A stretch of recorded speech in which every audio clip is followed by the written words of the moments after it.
Arun Vijay sir. He is the most selfless actor I've seen. Hard working, dedication அது எல்லாரும் சொல்றோம். ஆனா பர்சனலா பார்க்கும்போது he'll always give space. இங்க நீங்க ஒரு கோ ஆக்டரா நீங்க இருக்கிறீங்க. He will never do a scene like where only he has to be seen in the scene.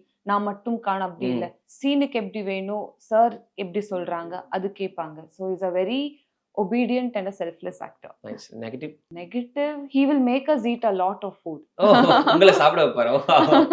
அந்த மாதிரி பயங்கரமா சாப்பிட்டுருக்கீங்களோ? ஃபுல் ஃபுட் தான், நோ டயட்லாம் அங்க. சார் வந்து ஃபுல்லா, ஏன்னா இந்த மூவி ஃபுல்லா is not in diet, right? Yeah. Because no, even then, though he was not working out, he's eating and all, he's make sure எல்லாருமே நல்லா சாப்பிடணும் அந்த மாதிரி மைண்ட்ல இருப்பா எப்பயும். அண்ட் இப்ப கன்னியாகுமரி வந்து அது ட்ரை பண்ணுங்க, அது நல்லா இருக்கு, நான் தரேன் உங்களுக்கு. என்ன டிஷ் சாப்பிட்டீங்க? he made he cooked?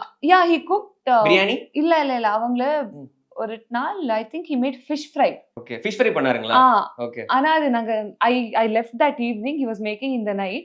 அதுக்கப்புறம் next day சொன்னாங்க அது fish fry பண்ணிட்டு the entire hotel was smelling of fish fry. I had to close it immediately அப்படி சொன்னாங்க. Nice. So he's a very good cook also.